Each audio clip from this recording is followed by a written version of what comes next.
Hi guys, welcome back to my channel. I hope you're all having a good weekend. It is Friday, so it's the start of the weekend.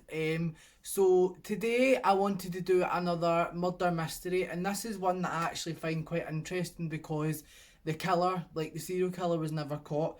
I want to talk about the Zodiac killer. Now, the Zodiac killer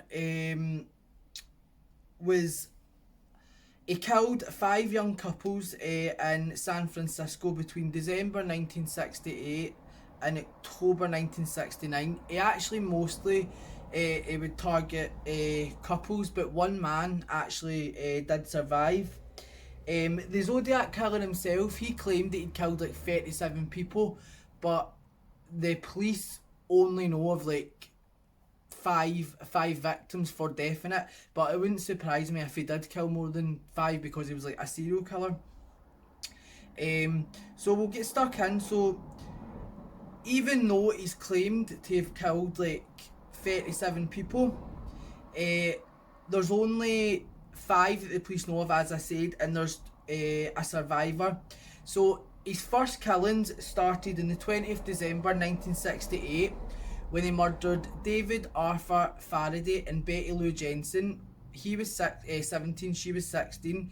He shot them and killed them on Lake Herman Road. It was like within the city. It was like Driver's Peak. It was kind of like where like couples would go and they'd sit in their car and they would talk and kiss and go there for dates. Just you can imagine yourself what kind of stuff. And it was quite secluded and quite out the way. And according to police reports, obviously this couple were sitting having a date, and the Zodiac just walked up. One of their windows was open, walked up and shot the two of them, and just walked away. The guy who he shot, he survived at first by the time the ambulance and police had came, but he actually died on the way to the hospital, so he wasn't able to identify the Zodiac. The second killing was done in 1969. This was done in July, so this was just a couple of months after the first one. Same thing again. Shot the two victims while they were parked at a like kind of lovers lane thing. They both died. There was his third victim was another couple, but instead of using a gun this time, he walked up to the car, dragged them out, and stabbed the couple to death. Which obviously, like, I think he stabbed the woman 8 times and the guy 5 or 6, I think. But he was known for obviously for using a gun. And but the forensic data that they found that there was like a piece of the Zodiac costume, but that was all. But as like the Zodiac, I'll throw a picture up. He dressed in like an all black kind of like sacrificial uniform, is like what the people that used to behead people would wear. He wore one of them. Obviously that disguised his identity, and what he would do is he would go out late at night and he would just look for couples or people that were in their car or people that were secluded, and he would just either shoot them or stab them, but obviously his main choice was obviously shooting. So he actually, what the Zodiac killer would do, he was known for taunting the police and dropping hints about who he was, and he actually wrote a letter to the police taunting them, and this is what the letter said: "I like killing people because it's so much fun. It is more fun than killing wild game in the forest because man is the most dangerous animal of all to kill. Something gives me the most thrilling experience. It is even better than getting your rocks off with a girl. The best part of it is that when I die, I will be reborn in paradise, and all that I have killed will become my slaves. I will not give you my name because you will try to slow down or adapt my collecting of slaves for my afterlife." And then he left a little symbol. If I can, I'll actually see. I'll throw a picture up of the symbol as well. The symbol's actually on his mask at the top. So what he would do was like he would write the police letters. He would also write like and it would like write in code, and he would say if you can decipher the code, you'll find out my name. But obviously the police were never able to.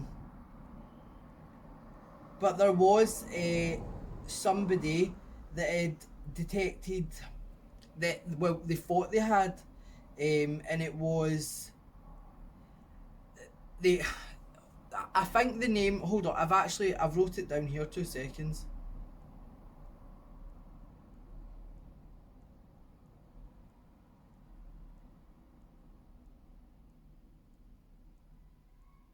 So there was when they had done the codes, one of the codes that the Zodiac had done spelled out the name Sam. So police thought maybe this was the name, but it turned out that the person who deciphered the code had got the name wrong. And the Zodiac mailed a 7-page letter to 2 policemen and said that he had stopped and spoke to the policeman before he went on to murder. Obviously not in his costume or anything like that, but he'd said to the 2 policemen, I stopped and actually spoke with him 3 minutes after I shot Stein. That was his 4th victim.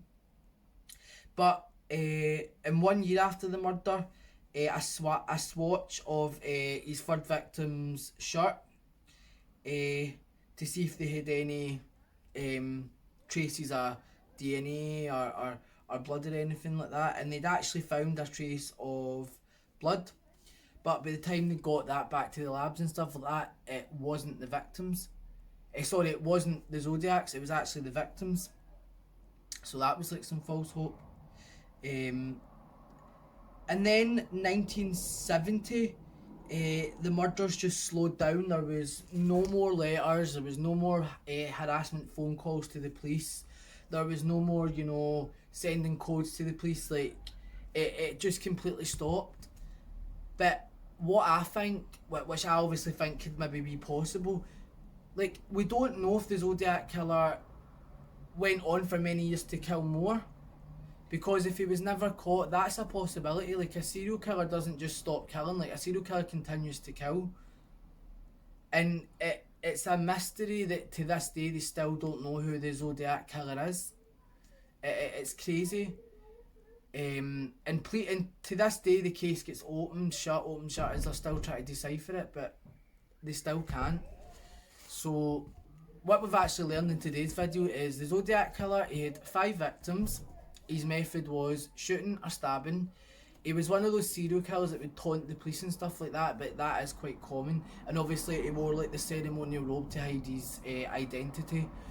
But it's scary stuff. And as I've said before in my other videos, if you want to learn more about this, as I said, there's lots of information on the internet. There's documentaries you can watch, which I'd advise you do, because it delves deeper in, and you learn a little bit about the victims' histories and stuff like that, and it's quite interesting. So I would advise you do that.